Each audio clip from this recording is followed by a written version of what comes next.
Good evening, one and all.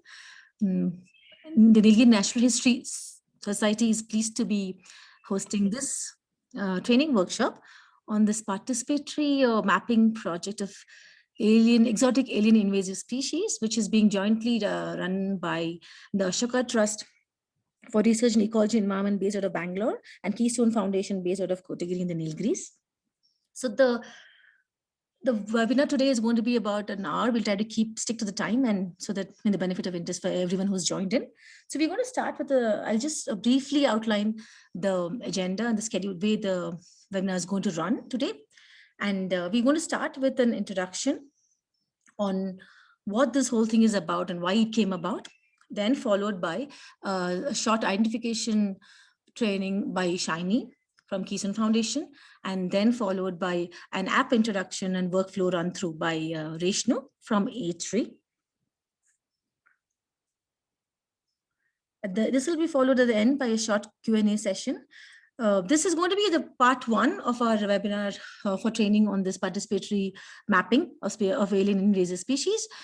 Because in this session, we're going to run you through what we are up to, what we want, but how we would like this common citizens to be involved. We would be running up a follow-up session maybe in a week or two's time, by which time we hope our participants could have tried out what we're going to be talking about the app, and then come back to us with their inputs and all of that. So yeah, I'll just give it another minute before I introduce Ankila and hand over the webinar's next session to her.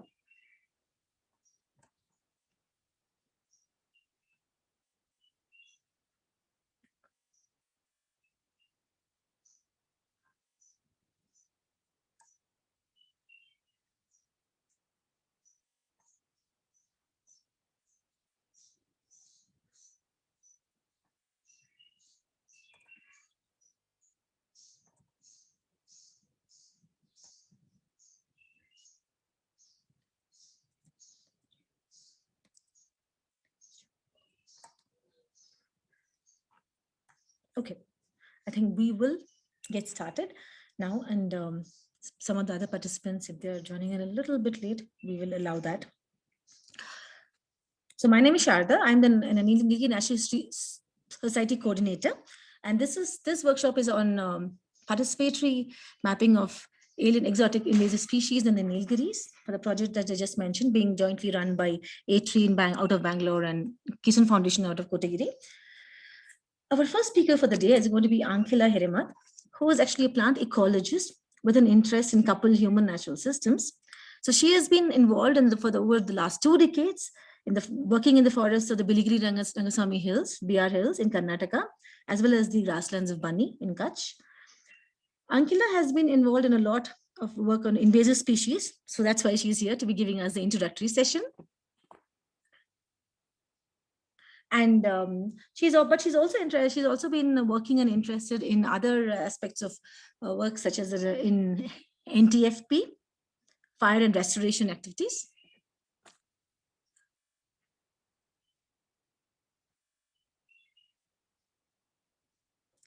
Ankila, I think the stage is yours now. Thank you.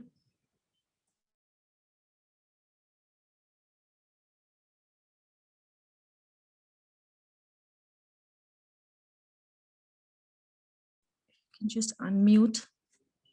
Yes.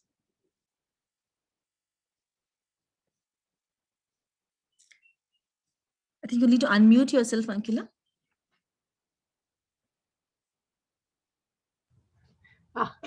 I think, can you hear me now? Yes, we can. Thank you.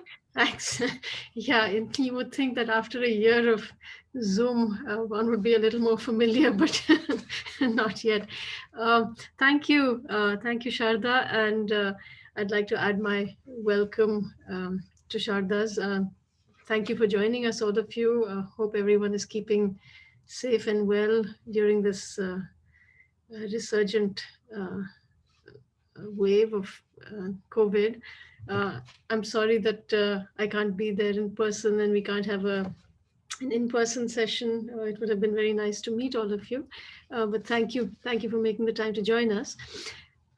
So What I'd like to run through, as Sharda mentioned, was just to give you an introduction to what this project is about. So, what are invasive alien species? Um, the importance of mapping invasive species, and what we hope to achieve by working together with all of you.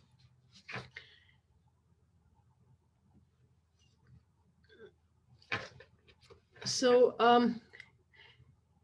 these are species that are probably familiar to everyone here, if I'm correct in assuming that. Um, and here are the names of these species. Some of them are quite widespread. I think the water hyacinth, lantana, Parthenium are quite widespread across the country, whereas the Scotch broom and the black wattle, Acacia mernzii, are probably fairly unique to the Nilgiris.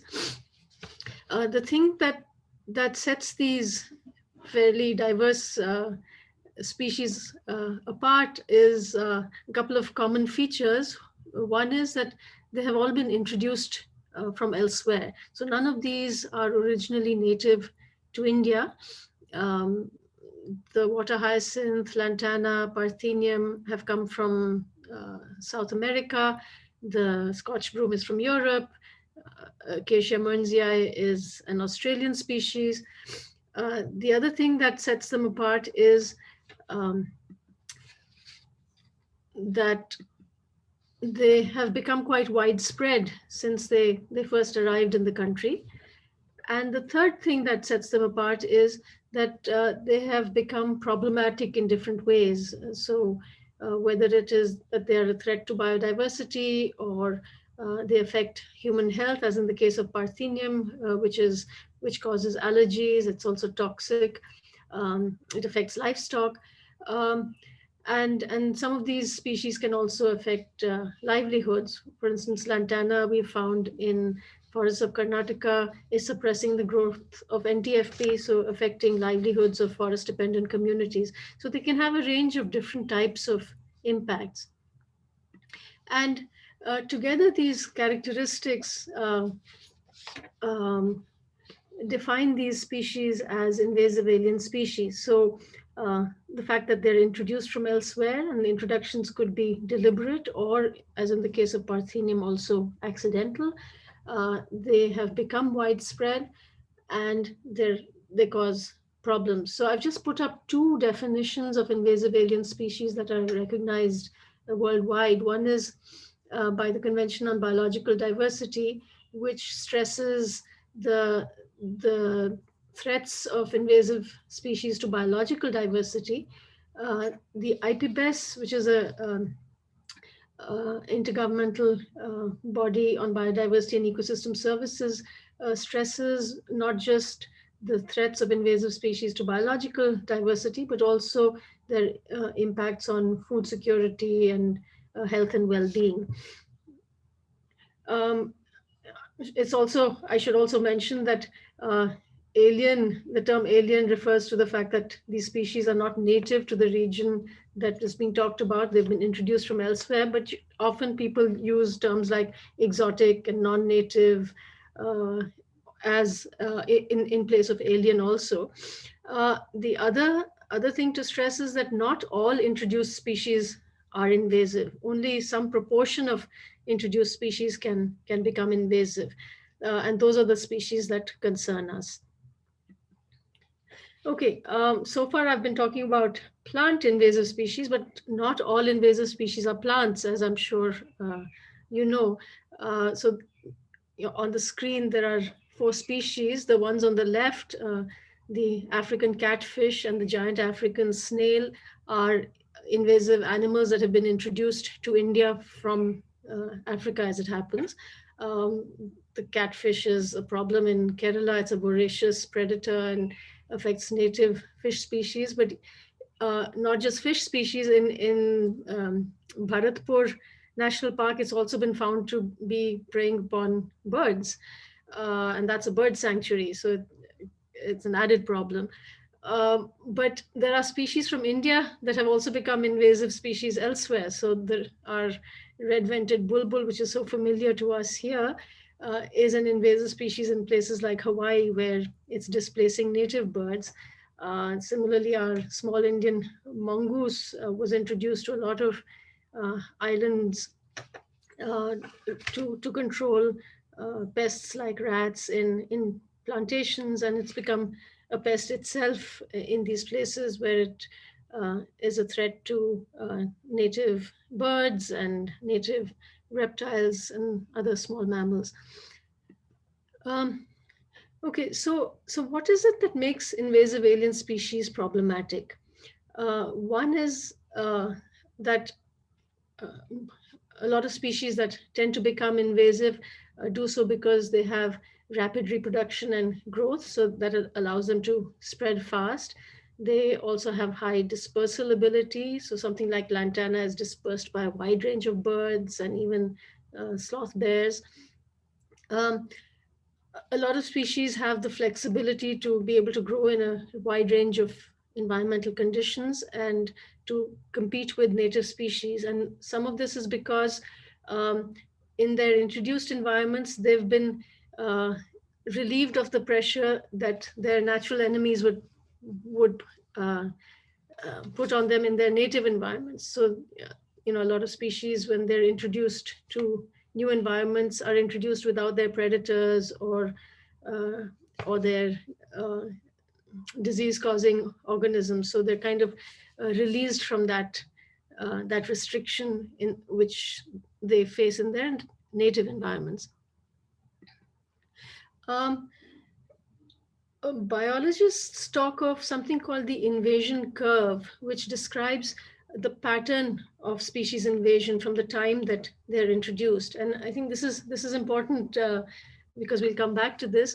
But when species are first introduced, for a long time, uh, they tend not to be problematic. So if you think of an ornamental plant that is introduced from elsewhere to be grown in gardens, for a long time it might just, need to be cultivated and grown in nurseries and gardens, and that's fine. But there are some species that manage to escape cultivation. So they may after a point in time be able to uh, have self-sustaining populations and get dispersed outside of gardens and start to spread. So this process can typically take 50, 100 years. So it's a very slow process.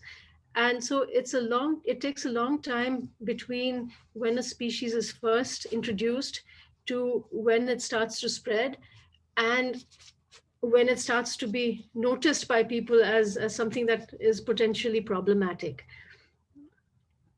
And this is the same invasion curve, but looking at what the practical implications of this is in terms of impacts of invasive species, and also the costs of trying to control invasive species.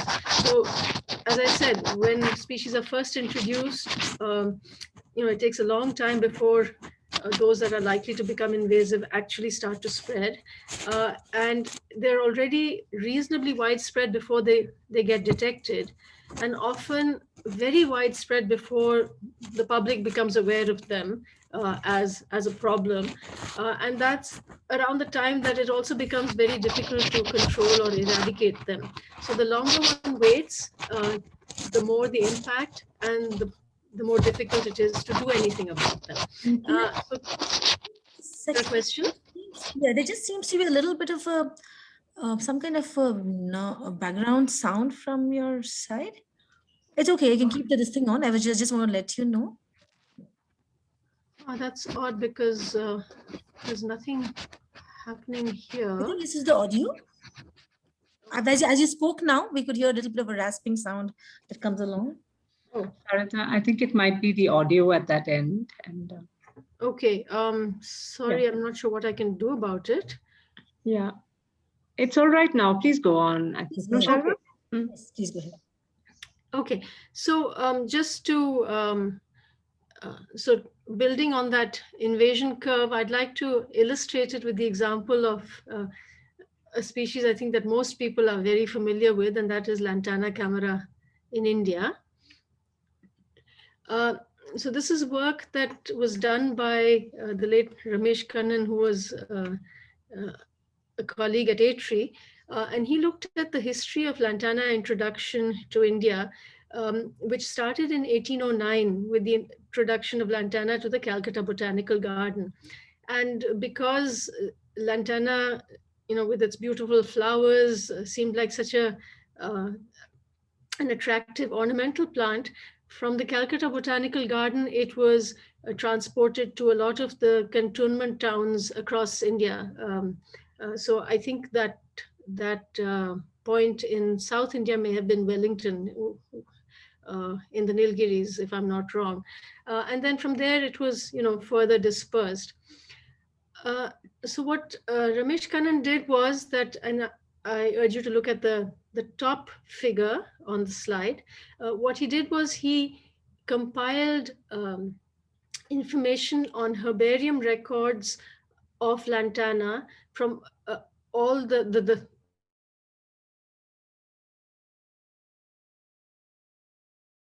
length from 1800 to the year 2000, and he did this in 50-year segments, so 1800 to 1850, 1850 to 1900, and so on. And what you can see here is that in that first segment he only found one herbarium record for Lantana in the Nilgiris, in the Western Ghats. In the next period he found several more, and so on till 2000. When he plotted the same information as a graph, so you have the bottom panel where you have time along the x-axis and number of herbarium sheets along the y-axis, you see that it follows very much the idealized invasion curve. So initially there are very few records, and for a long time, till about 1860 uh, or even later, there's hardly any records of Lantana in the Western Ghats, and then suddenly it takes off, right? And this exponential, explosive growth. Um,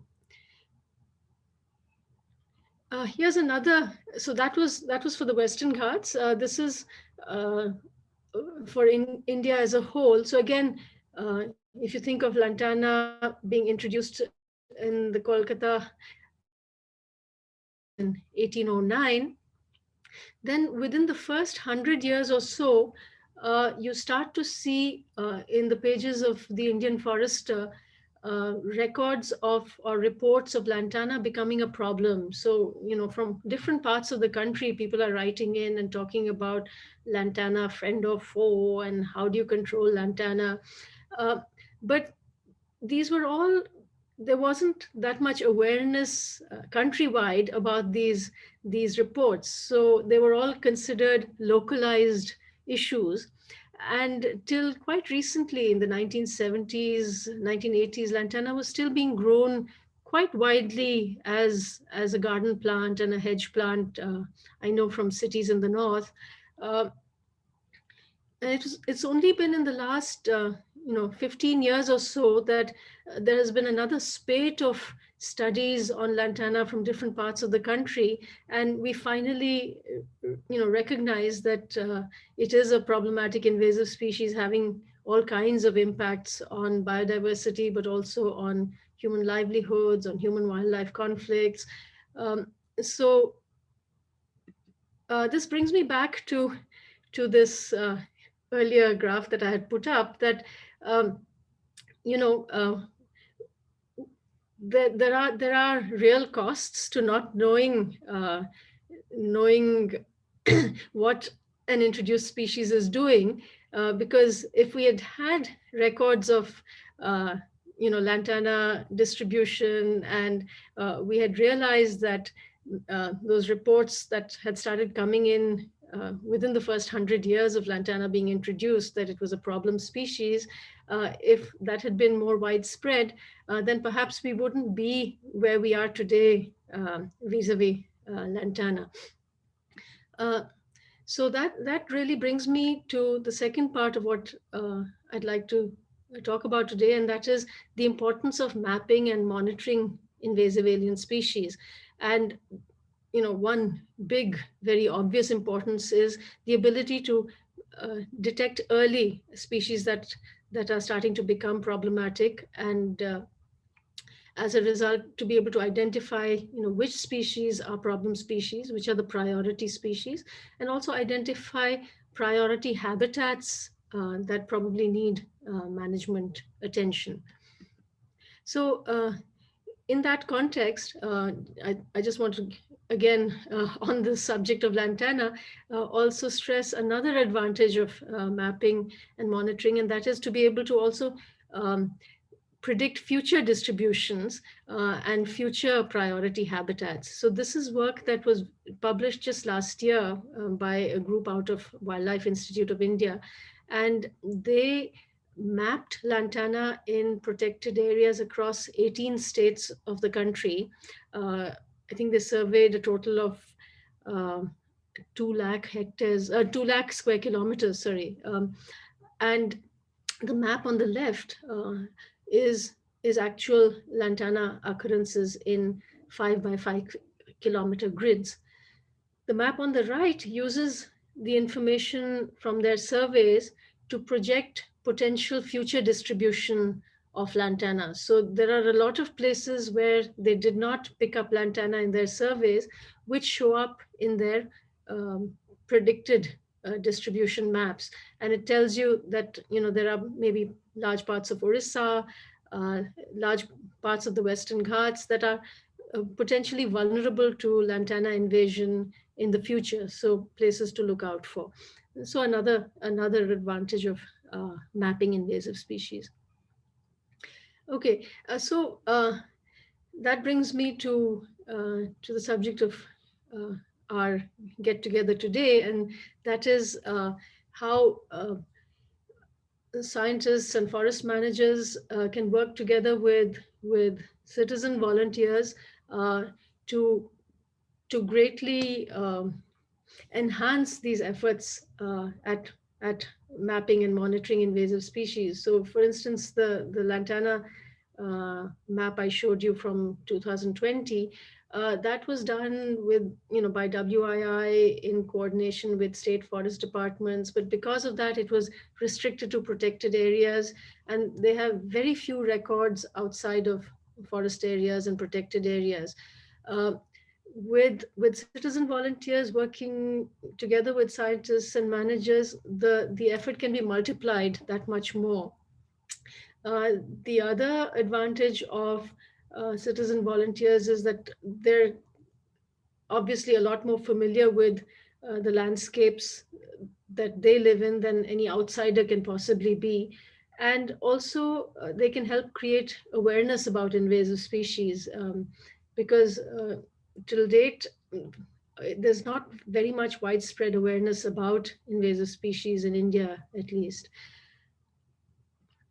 Um, there have been some very successful examples of such citizen science mapping of invasive species from different parts of the world. And the best known example is what's called Sepia, the South African Plant Invasives Atlas, which I think was started in the 1970s, if I'm not wrong. And over the years, um,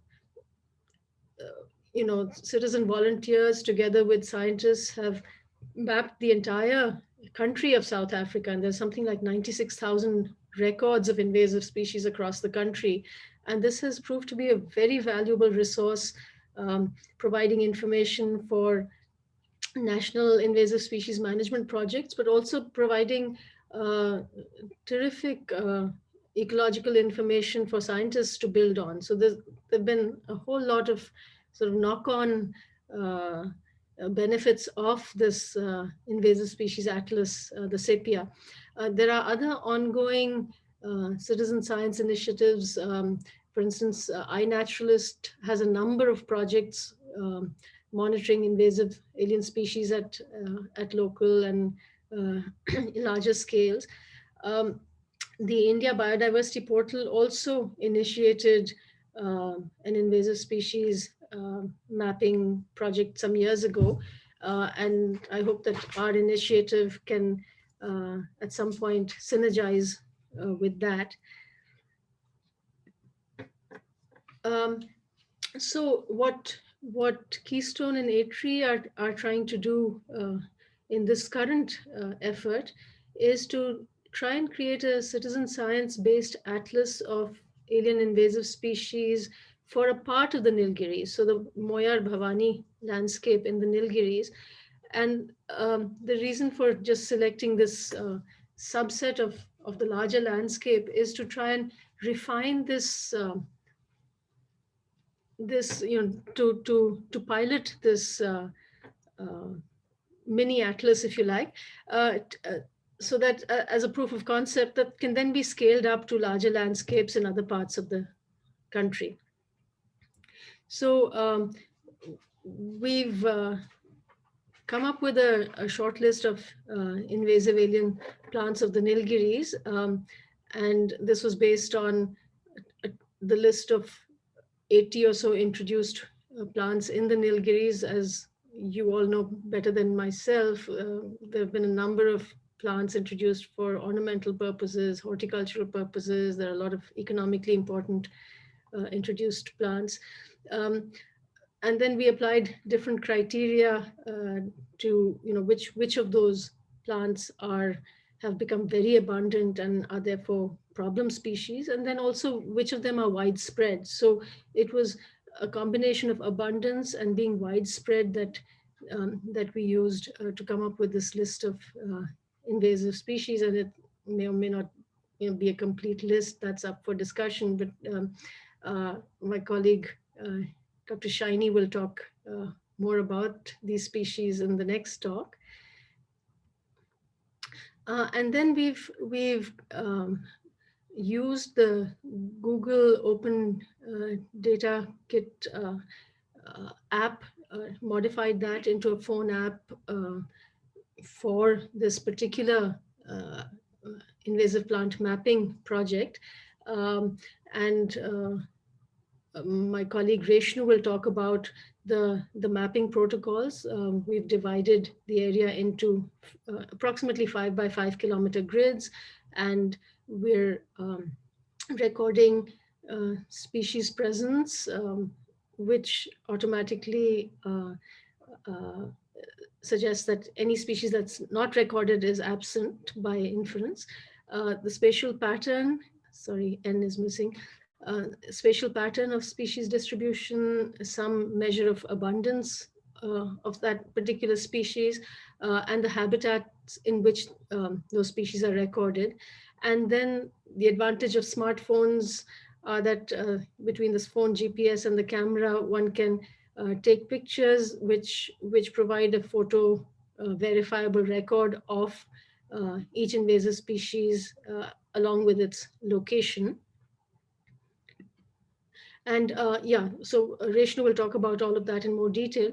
And finally, this is the sort of output that we're hoping that we'll be able to come up with at the end of such an exercise. This is just an indicative map from a different effort at surveying Prosopis in the Satyamangalam Tiger Reserve and the Nilgiri North Forest Division. But we hope that we can come up with, for each species, a grid by grid record based on data collected of species occurrence and abundance. So for each of those invasive species, we hope to have this kind of a map by the end of our effort. And we could also put together the maps of all the different species and come up with hotspots of invasion. So grids in which there are more invasive species compared to grids where there are fewer invasive species, to be able to then prioritize habitats that need management attention. So with that, I'll stop. Thank you again. And over to you, Sharda. Thank you so much, Dr. Ankila, for giving that very simple, but putting across this idea of the importance of mapping invasive species, what are invasive species, the power of citizen science over and above researchers doing this kind of mapping and the kind of outputs that one is visualizing from these kind of exercises. I think this must have been very useful and informative for many of our participants, if not all, who may not be very aware of the kind of invasive species we have and what's the whole idea behind this kind of a participatory mapping exercise. We will keep all the question and answers, like I mentioned, at the end of the session for all the speakers. So if you have any questions, kindly do keep them in hand and we will take them at the end of the session. We now go on to the next speaker, which is Dr. Shiny Miriam Rehel, who works for the Keystone Foundation as a program coordinator. So Shiny's work, Shiny is, so Nilgiris is home for Shiny, and her work encompasses a lot of aspects of biodiversity management, including restoration.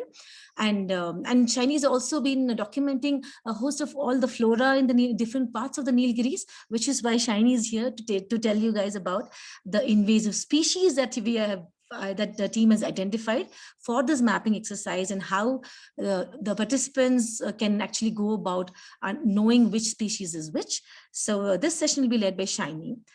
Over to you, Shiny.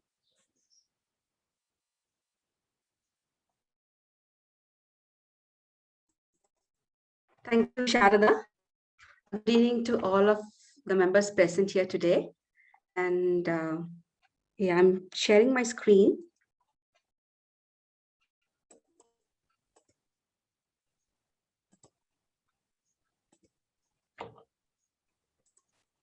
Is it visible to all? Yes, Shiny, if you just put it on the presentation mode, I think it's now visible. Okay. Yeah.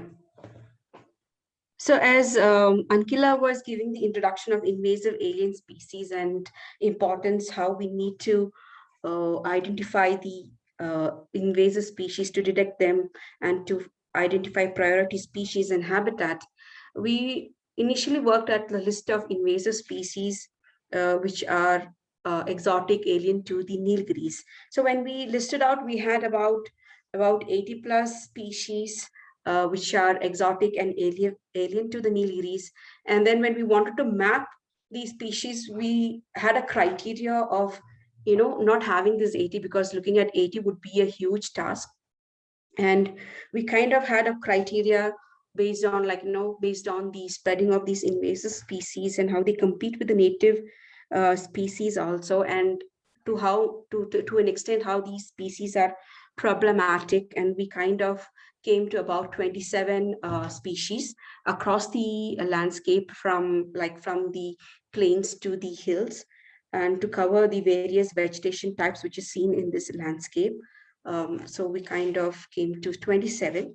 So this presentation would give you about the field characters or salient features to identify the species in the field when you're using the app, which Reshnu would brief about. And so the presentation has images of the species and also few characters, a note beside these images.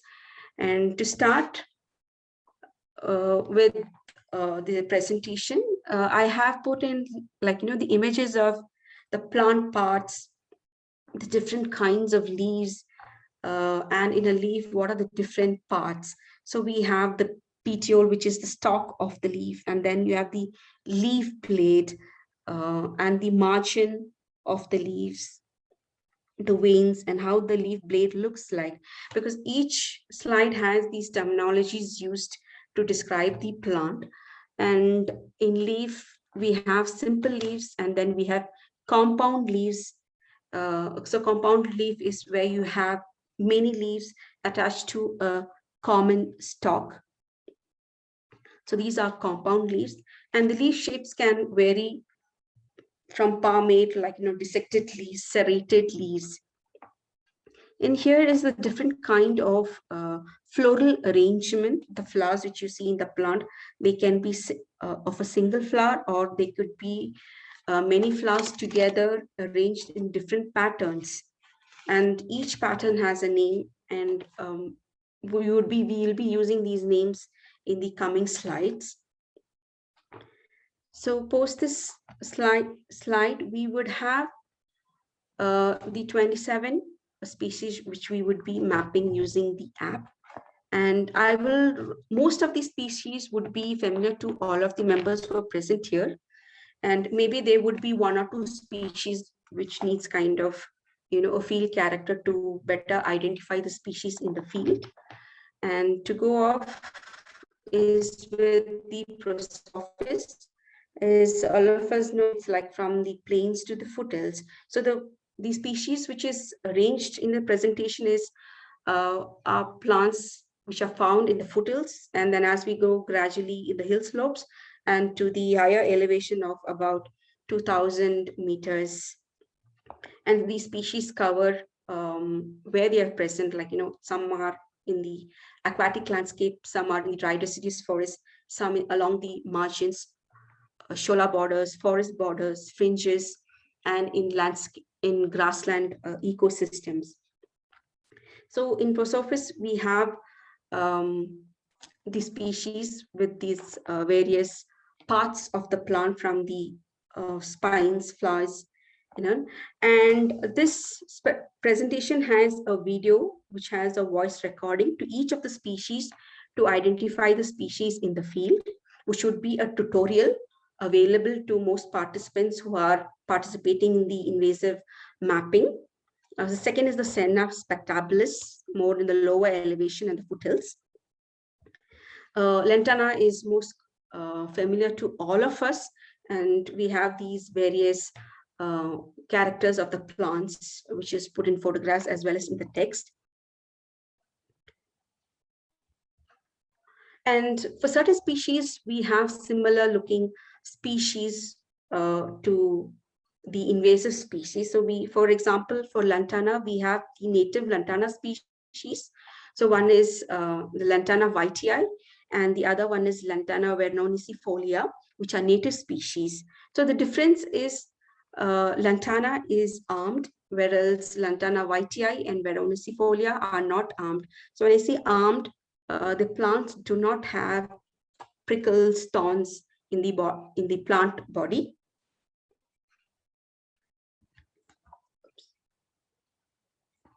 And the shape of the leaf also differs for each of the plant, and there's a table which showing the leaf shape and also the flower, color of the flower. The next one is Chromalina, which is found from the plains to the hills and invasive in open spaces. And the striking feature of this plant is these long appendages which we see in the flowers. And the other is the Argentina adenophora, which is a shrub.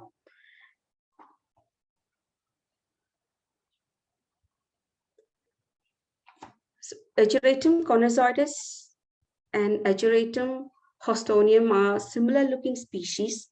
The difference is hostonium is a high altitude plant, whereas Connozoides is a low elevation plant. And the difference between these species is the appendages which you see in the flowers, which is very striking about these species. And most species, as you look in the field, we get familiarized. So initially we might feel that it is a bit hard or difficult to identify the species. But as you are in the field and when you're looking, we would be like kind of looking at these striking or obvious characters of each of these plants which we see. Alternanthera is an aquatic herb, usually in the swampy or stream areas we can see along the margins of wetlands, marshes. So I'm just introducing these species to you all, but there is a voice recording in each of the slide giving the details of these plants. I'll just first run through the species and then I'll play one of these slides for this voice recording. For Alternanthera, we have a similar looking species, which is Alternanthera sessilis and Tenella, which are not invasive species and kind of in this native range. And the leaf is one of the striking characters where you can differentiate these species.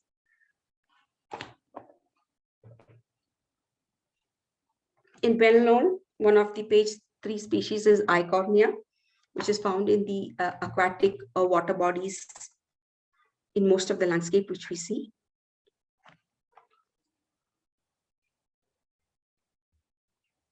Pistia is another aquatic free-floating herb, which we see. And in most cases, we use them as like an ornamental in our aquatic or in fish tanks. We bring in unknowingly, but then they slowly kind of spread in the native areas. Openshire is one of the succulents which is mostly found in the dry or a scarp thorny kind of in landscape, which has the leaf is modified into these fleshy succulent structures, and they have spines in each of these segments. And flowers are very bright yellow in color, and it has an edible fruit.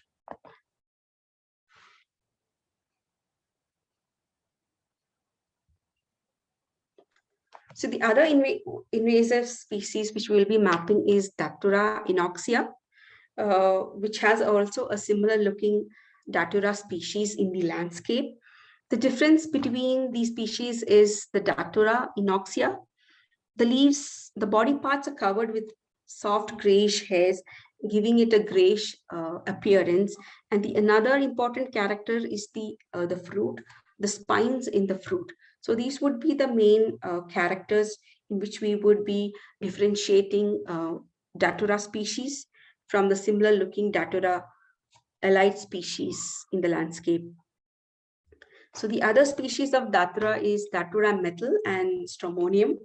So it is the leaf and the fruit structures which would be helping us in identifying or differentiating the species while recording. The other common species which we see is Parthenium, which is a herb. And the main character of this species is the stems are ribbed. It has these kind of line structures on its stem, and you can just feel them. And that is one of the main character in identifying Parthenia. Bidens is also listed as one of the invasive species. So the difference, the character for Bidens would be the stem is square shaped or angular, and the leaves are trifoliate. So when you say trifoliate, it has 3 sets of 3 leaves together from a common stalk. And the common thing about Bidens is the fruit, which it has these long, spiky kind of fruit, which usually sticks to our clothes when we are walking through these plants.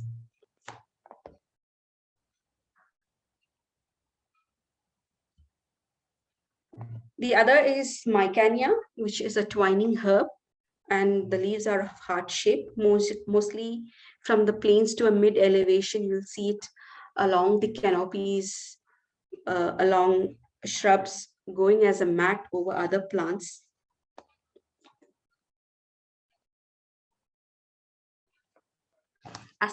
Asclepias is a bright looking beautiful plant, but then it's one of the invasive species, mostly along the marshy areas and open grasslands. The main character is the presence of the milky sap in the plant, and the fruit is hairy seed appendages which help the plant which help in seed dispersal. The commonly found invasives in the Nilgiris is the acacia, which is a tree, and the flowers bloom in a cluster and like a ball-like structures, which is together. And the other important character are these glands, which is found at the base of these compound leaves. And the seeds also, which is a pod, and it has these constrictions between the seeds, which is easily identifiable in the field.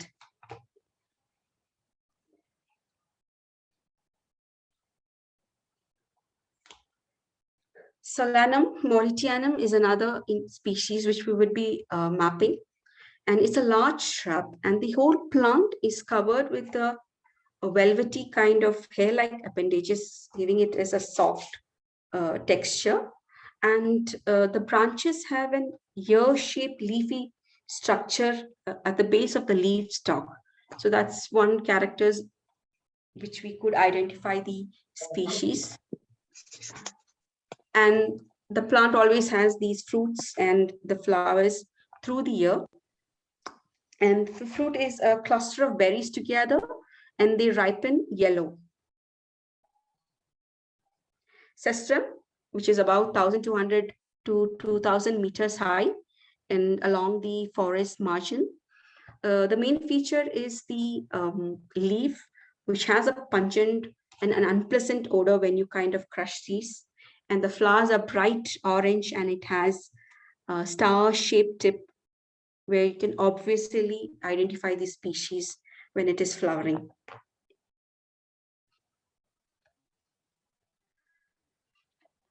Cytisus is one of the species which you see mainly in the grassland and in kind of a higher elevation, about 1,800 meters. The main character is the stem, which is 5-angled. So when you're looking at the stem, you can see these lines. So you would find 5 lines kind of, which is the character. And the fruit is a pod which turn black on ripening. Flowers are bright yellow, and it is looking similar to Ulex, which is another species which you find in the grassland, dominating the grasslands. The difference between Ulex and Cytisus is the leaves. Ulex has a spiny leaf, so all these long linear structure you see are these leaves which is modified into a spine, and they can be kind of, it's armed. So that's the main difference between Ulex and Cytisus. Gamakita is another species which you find in grasslands and also in our garden areas, which has this whitey, cottony kind of a velvety kind of an appearance in the whole plant. And the leaf is kind of a spatula in shape. So this is one of the characters through which we could identify the species. Polygonum is another one, which is a gregarious herb, which is found along the wetland, marshes, along the cultivated land. It grows gregariously and spreads well. The main character is that it has, the stem has a pinkish or reddish in color. Passiflora is, most of us would have been familiar with this species. It is a climber forming a canopy, a mat over the canopy of the trees. And it has these curved tendrils, and the pink pendulous flower is one of the striking character of this plant. And the fruits is a berry which looks like a banana, and they are edible though.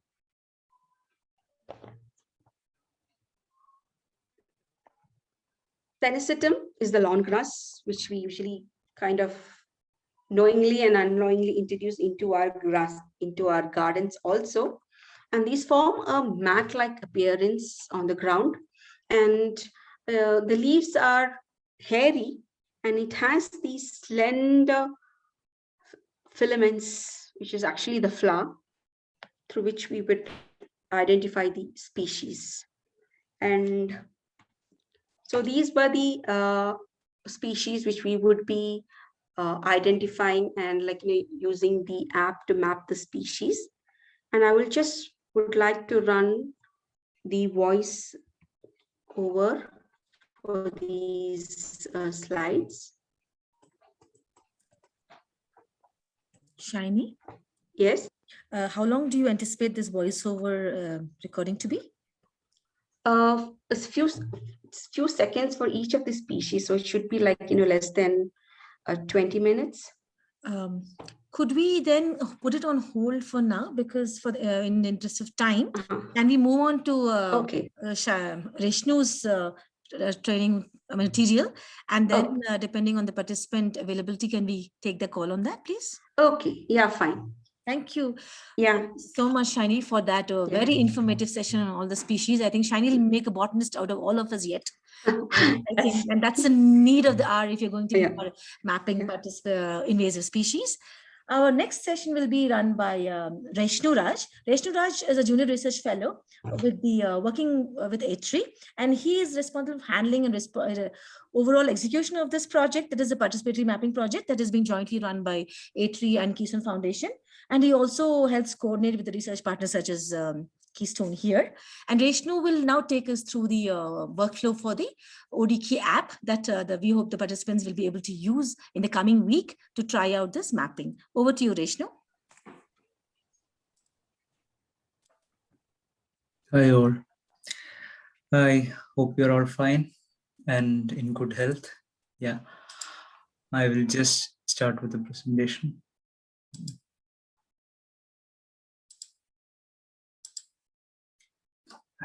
Hi, Sharada, can you see the presentation? Yes, Reshnu, we can see it and we can hear you. Thank you. Please. Yeah, thank you, Sharada. Yes, Ankila has introduced us to why participatory mapping, what invasive species is, and Shiny has taken us through what are the species which you are going to record, and now we have to record the species, and for that we need, and we are using an app actually. It is called ODK Collect app. So where you can find the app, obviously, since it is an Android application and that can be run to all of our phone, you can obviously find that on Google Play Store. And why ODK Collect app? It is an open source app. And this was what a fruitful startup by many individuals who wanted to replace the handheld papers and forms, which was obviously taken over by Google later, knowing its very bright future for the app. And this app, you can find it in the Play Store, and just keep in mind the logo of this so that you won't misinterpret with something else. I will surely share you the presentation later, which you can have a look also. So just install it from Play Store. And yeah, this is the first page which you would see upon opening the app. You could see that many tabs here. So there are some stages of this app which you would need internet, and some stages which you would obviously don't need internet. And that's the main attractiveness of this app, where you can take it to anywhere in the field, like any remote place, so that you may not need internet to collect data.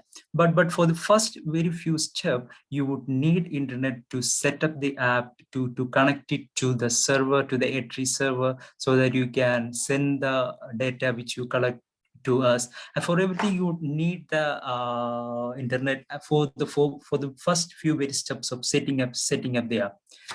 See this. So I would just run through the steps which you would need to setting up the app, and it's quite easy. See this 3 dot on the top right corner. Upon opening the app, you just click that, and you would see that 4 options, and you just need to select this configure via QR code. And show your phone's back camera, which will open like this to this QR code, and I will share you this, and automatically the app will be automatically configured to and connected to the server where you can access every information which Shiny has told earlier of the list of species and everything. As this is a simple step you can do to set up the app and connecting it to the server. And if your phone or if you are using a tab of very old Android version, and if you may sometimes don't have this configure by QR code option, so for that you can also just go to general settings and just use this option of go to server and type in all this information all this information of URL, username and password here.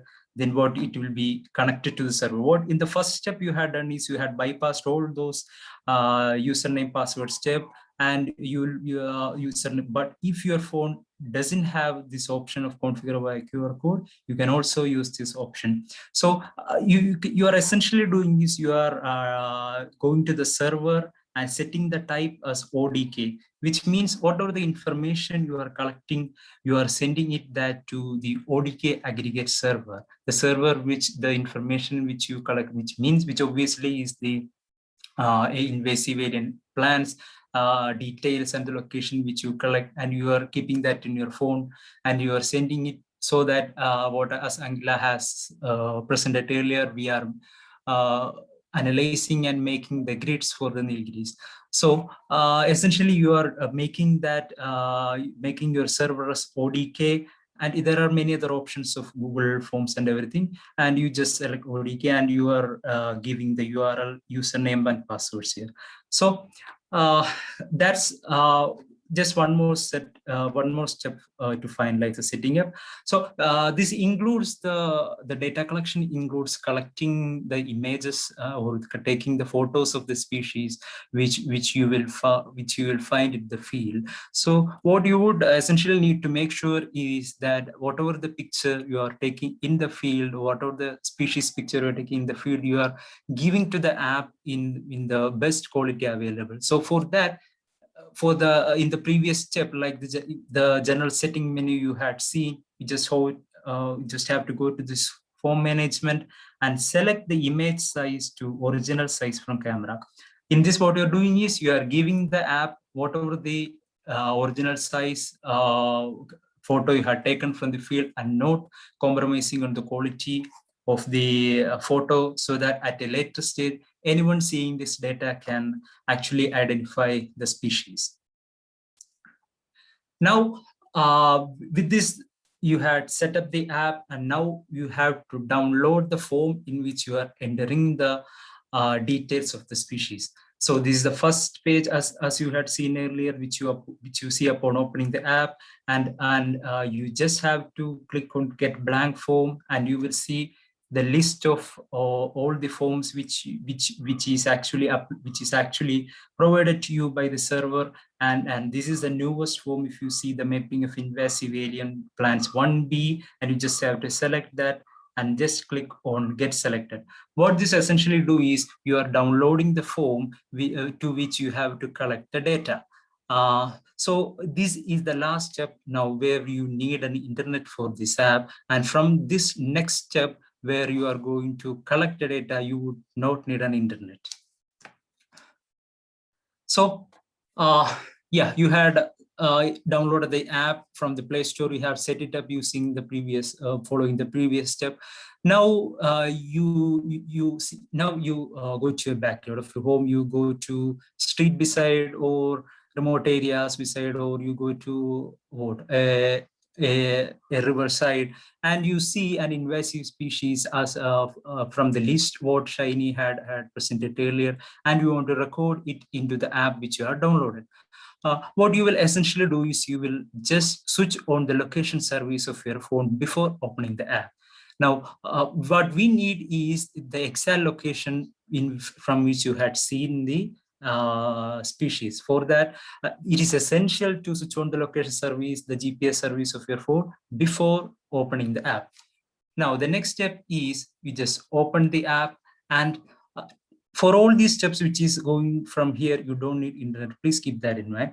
So you just see this option of fill blank form. What this option will take you to is the form which you had downloaded earlier to your phone.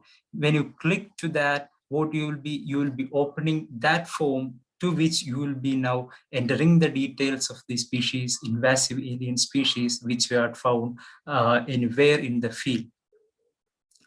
The first step you will be doing is you are giving the location to the app. So for that, you had two options. So going into the first option, you just you just click on this option of start geopoint, and what you will be essentially taken to this screen of showing the map of your area, and you have to wait for some seconds in this screen, so that this accuracy measurements may come down to lower values. So in this step, what you have to keep in mind is while you click start geopoint, you're taken to this screen, and here you have to wait for some time so that this accuracy measurements which is shown here is below 5.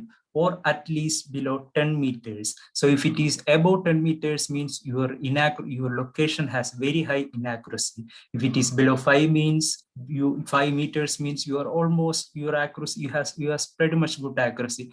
10 means, yeah, okay, accuracy. But if you just have to wait sometimes, since you are an outdoor area, your phone has an ability to get location accuracies below 10 meter. So wait for some seconds, and now what you are going to do is you are just going to save your location.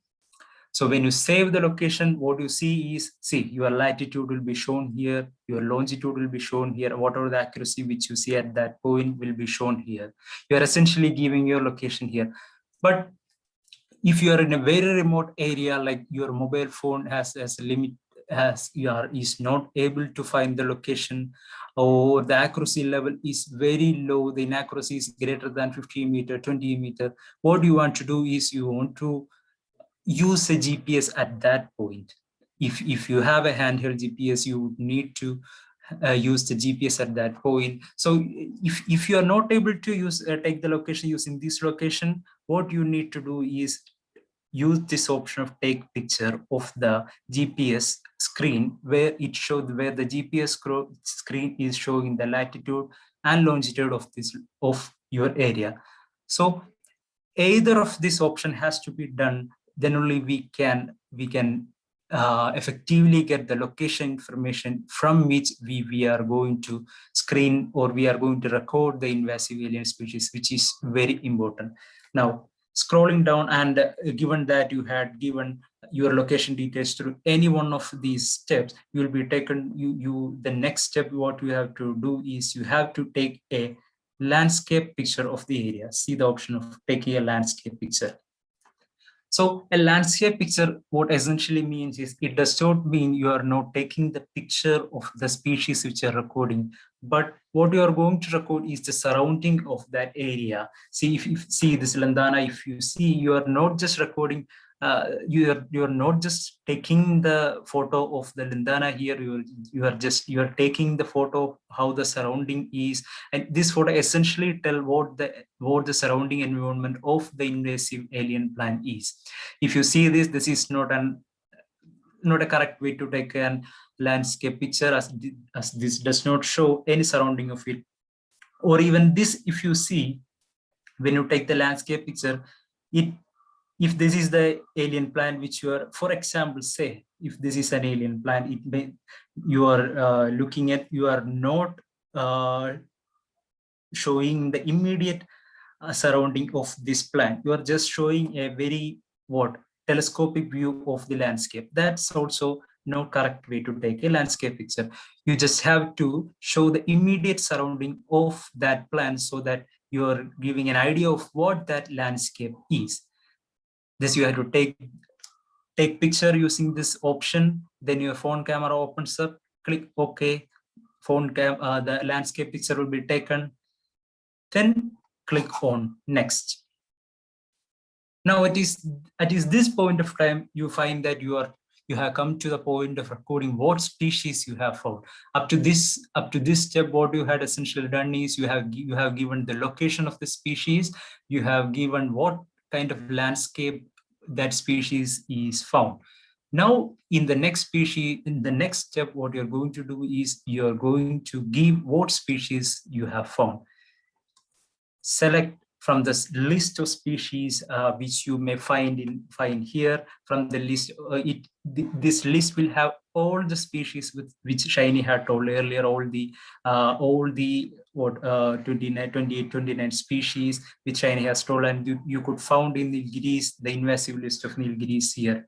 So for example, if you have seen Chromalina here, you just type and select the Chromalina, and at the next step, and then click next. At the next step, what you have to do is you have to double check with the identification keys provided in the app, and to make sure that you have identified the Chromalina species itself. So you can match with the identification keys which is shown in the app with the photos. Like if you have identified the species using its flowers, or just you have seen the habitat and identified, or if you have identified the species using its leaves or its stem, or options which will be shown here, and you just have to select what are the identifications keys which you use to finalize that the species which you found is Chromalina or Lindana or Prosopis or whatever. Yes, and the next step what you have to do is you have to take the picture of that species. Earlier you had taken the picture of the landscape. Now you have to take the picture of the species which you are recording so that it is very identifiable to a third person when they are looking at a later stage. Yeah, this is the species which they have looked into. Yes, that has to be identified. So this has to be a very close-up picture, clear picture, which shows the individual, the very individual of the plant, or maybe a group of plants which you see. But whatever picture you are taking, it should clearly show that clearly show the picture of the species which you are taking. You can essentially use the same option of take picture, then click OK in camera, images will be captured, and click OK. Then if you are satisfied with your picture, just click next. Now you have given the location, you have taken the landscape picture, you have tell us what species you have found in that landscape, and you have confirmed using the identification keys that yeah, this is a species I have found, and then you have also taken the picture reiterating the confirmation that you had found out Elendana or Prosopis or Chromalina. Now what you have to mention in the form is that what type of spatial pattern in which you have found the species. Now in this window, you will have three options of linear, patch, and point. Now a linear spatial pattern is this is an illustration of what which is given in the app itself. So this you can take it as a hint, so which you can use that to identify in the field. If you see your species in a group, so that it is along a line, along a line on the side of the road, or along a line through a river stream, it is going so long along a line, but not in a not in a group, but it is going along a line, stretching all the way towards the length, but not in the breadth. Then what you have seen is a linear spatial pattern that you have to select here. So if you had found only just an individual there, just an individuals of bytens, if you are found in the location, you have to select the point spatial pattern. Now come to the patch. If you have seen a group of individuals, maybe that in any size, maybe you've seen that just for 5 meters of area, you've seen a group of individuals, 5 individuals, or maybe within 10 meters of the area around you, you just see 10 individuals, or even 50 individuals, or any kind of group of individuals that span across length and breadth, you will have to choose the spatial pattern as patch. So these are the three options which you will see for selecting the spatial pattern. And the next step is you will have to select the abundance in which you had found the species. Now, if you have selected the spatial pattern as patch, as you had anticipated right now, like the patch can be small size, a very large size, maybe in a patch where only some individuals are scattered, or maybe in a patch with very clustered individuals are there. So for that, you have to clarify. That has to be selected. That can be clarified, and it can be selected using next step, where you will be selecting the abundance in which you have, or the density in which you have found your species. If you have seen your species like maybe 1 or 5 individuals scattered through a very large distance, you just say the abundance is few scattered here and there. But if you see much more dense individuals, maybe 10 or 15 individuals, but the size of that patch is just the size of a carom board, say 1 meter square of an area, you select the abundance as carom board size abundance. So all these carom board size abundance, few scattered, will be given as an options here down the abundance section, and where you can select any one of it. So if you have seen the group of into the patch to be very large, so that it is as much size as a half a volleyball court, you can select this half a volleyball size court option. So if it is much larger of size, you can size a volleyball court size, which can be approximately 20 meter square areas. Now you have found to a very large areas, which is maybe 100 meter square areas, very large areas, or 50 meter square areas. You will then you can surely have select the option of larger than a volleyball court, which will also be present downside of this abundance where you can select. So now you have selected the species, given the picture of it, taken and given the spatial pattern which you have found the species, and also given the density or the abundance, or how many individuals you have found there. So this is very important. So you not only record you have seen a lendana there, you're also saying how many lendanas I had seen there, with approximate areas you are giving here. So this is very important for us to calculate, for us all to calculate what is the future ability of these individuals to spread across the region. So please keep this as a very important step while entering the data. So the next step is, yes, you had already given the landscape picture from which, yes, we can identify the habitat through which the species is seen. But if you could identify this habitat in which a species is seen, like you had seen beside a tea or coffee estate, or you have gone inside a forest and recording the species inside there, you can select the habitat classes, forest or a grassland or near a stream, or from the options which you see in the habitat class, you can select this. There will also be option of none. If you don't see any option of habitat class, your species has been found in from the list, you can just click none also. So up to this step of taking the picture, everything what you had essentially given is all the information this app is taking from you for a species. So if you click again next, what it will be asking is, do you want to add no species? This means whatever species say lendana you are recording, you are recorded all the informations you could record with lendana, and you have provided to the app. What this is asking is, if you have seen, for example, abundance in the same location, or location that is nearby, maybe just 5 meters apart, and you have seen abundance species there, and you need to record that also, then you don't need to go to a new form and record that abundance, but you can, since you have already provided the location information in this form, what you can do in this step is, once you have finished this step of giving all the information of say lendana, you can just click add, and what it will essentially take to is this step where you will select which species you have seen, maybe abundance which you have seen. If you have seen abundance, then again come through all these steps of matching the identification keys, taking the picture of it, giving special pattern, and giving its abundance, and also its habitat class, obviously.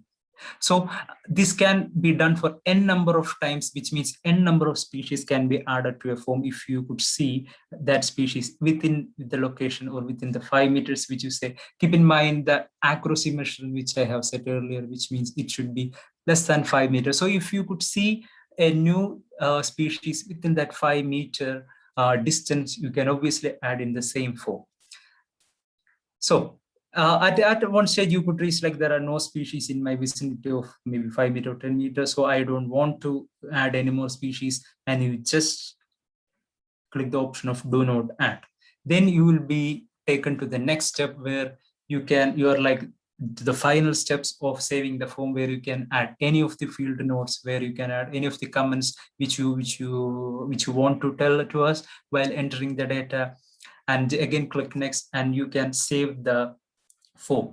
You can either rename or not rename. You can that is very much optional, where you can either give date and time, or just keep this name and mark the form as finalized, which means you have finalized filling up the location there, and you can just save the form and exit.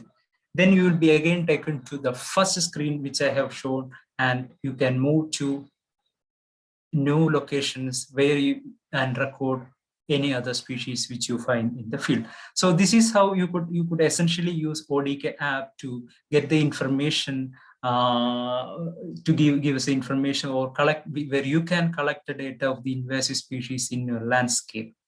So you have used the ODK app, and right now you don't need internet in all these stages, and right now the information is stored in your mobile phones.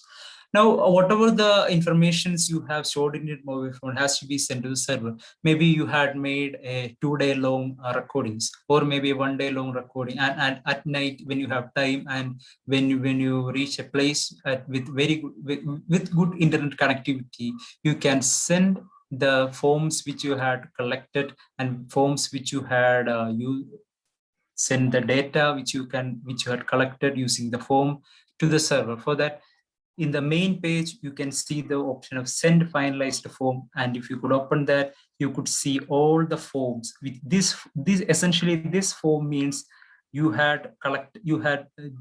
this one form means you have collected the details of the species you found from a particular location. This is the details which you found for this, for another set of species or same species from another location. So whatever the forms which you had filled using this fill blank form at the earlier stage and saved, you can see here. Here you can select all those and just click send selected, and all those forms will be sent to the server. And once it is sent to the server, you cannot edit the form at later stage. You can clear your mobile phones by just using this option of delete saved form, and then you can clear the internal memory of your phone, and everything else can be done. And one more thing I want to add is, if at this stage, if you have if you don't want to add a species and you have accidentally pressed add, you can always exit this step. Please keep in mind, and if you when you use the app, you can see this option of this icon here. So this option, what it essentially provides is, it essentially provides the ability for us to edit the form which we are using. So I have not included that here. So it has to be like what like this step has to, this thing of editing the form has to be like, you can only understand if you do that by you. So when you are recording, and if you see that you have accidentally clicked add, then you can go to this menu, and from where you can just delete the extra species which you had selected. So just do that, and as Sharda has said, this is a two-session program, and as the second session may come up at a later time, whatever the doubt which you have encountered can be asked at a later stage. So this is how you use the ODK application to collect the data or collect the plant details or the invasive alien plants details using this application, and using the application of ODK. Thank you. Thank you so much, Reshnu, for that workflow. I think we are sorry. I mean, under ideal conditions, you would have had a face-to-face meeting and all our participants and speakers at the same location. But given these COVID situations, I think we are forced to do a Zoom meeting, and that's why we are restricting our time that we can spend together, just so that people do not get bored or fatigued with the Zoom facing. So like we said, that we will be sharing some of these video tutorials with all of you. And those of you participants among you who have not shared your email ID or WhatsApp number in the chat session, please do so that can then give us your contact, so we can send our video tutorials on that for a more detailed. You can take a look at it at your own pace, at your own convenience later. We will have a follow-up session on this after you have tried out the app, maybe in a week, the first or the second weekend of May. We'll take your inputs on your convenience and reconvene at that point in time for a shorter, maybe half an hour session, when we can kind of take your questions and doubts. We are running a little late, but we do have time for about maybe a couple of questions. If somebody has questions right now, please feel free to unmute yourself and ask the question. If you have a question directed to all the speakers, do indicate, or if any particular speaker, do let us know that. Thank you. Can I ask one question? Yes, please go ahead. There are two questions. One is regarding the second presentation. Shaini mentioned that lantana species, there are two types of lantana species. Can you speak a little louder, please? Actually, there are two questions. The first question is to Shaini. During her presentation, she mentioned that there are 2 or 3 species of lantana. So my question is, are these species are available across the Western Ghats, like hilly areas or land, the plain land? That's the first question. And the second question is to the last presenter. Are we available all the data which we have uploaded into the app? And if what if we can prepare a note or a result-based presentation kind of thing with the available data? How can we download all this data to prepare the reports and all? Thank you. Thank you. Shaini, do you want to take the one on the lantana species? Yes, I would. So the other lantana species, the white-eye and venonicifolia, is found in the Western Ghats. It's usually found in the scrub to dry deciduous kind of a forest. From 900 meters to 1,800 meters, it is found. Thank you, Shaini. Reshnu or Ankila, do you want to take that question on how the data is going to be available for the participants for a visualization or something like that later point in time? Sure, yeah. So two aspects of this. One is because it is data that are being collected by volunteers. Of course, the data will be uploaded to a dedicated site on the, to begin with, on the ATRI website, and then eventually we hope that this will have its own site, or we'll try and see if we can work with the India Biodiversity Portal to host these data as part of that. But these data will be freely available, to visualize on the site, and to download for people to present elsewhere and use elsewhere, because these should be in the public domain. I hope that answers your question. Yes. Thank you. Thank you, Ankila. If there's any other question from anybody else?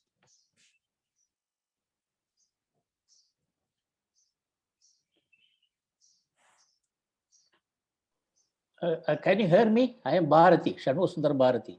Yes, sir. Please go ahead. We can hear you. This ODK app, can it be used on the iPhone? Reshnu, your turn. ODK aggregate, ODK collect app is right now it's available on Android phone only. So it cannot be used in iPhone. Okay, thank you. Actually, I have downloaded the Google Play Store in iPhone. Okay. But the ODK details are coming.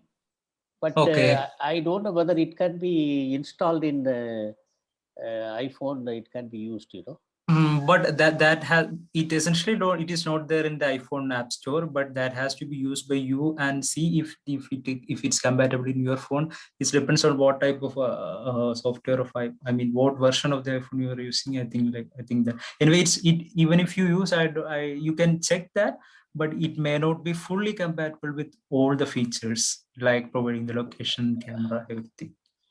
That's okay. I will try to use it. And one more question, Sharda ji. Yes, please. See, there is a word used by many people as naturalized species. And so what's the difference between a naturalized species and an invasive species?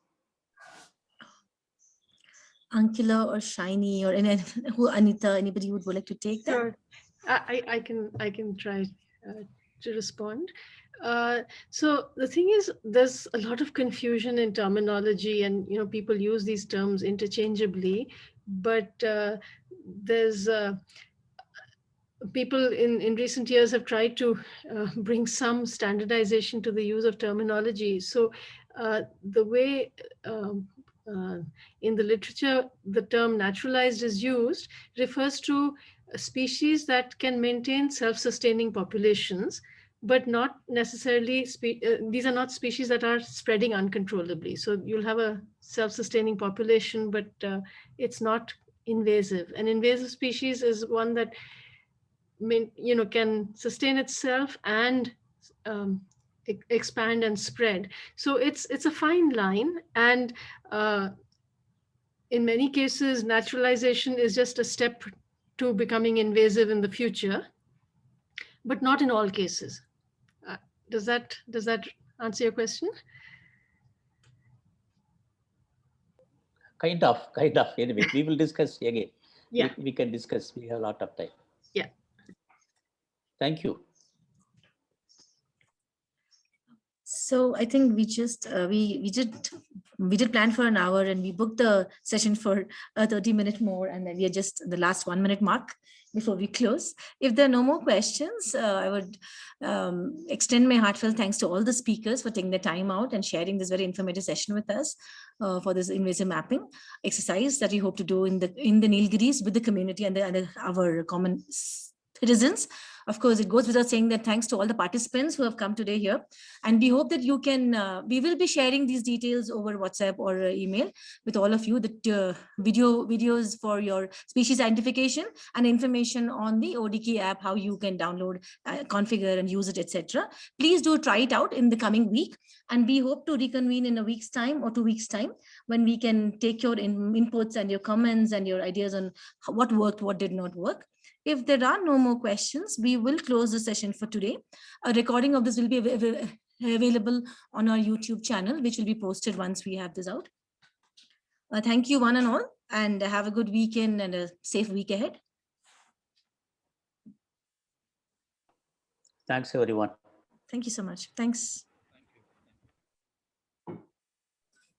I hope everyone has given the contact details. If anyone is there left, please share.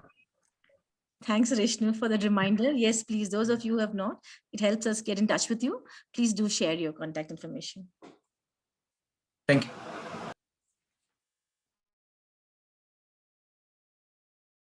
Yes, thanks, everyone.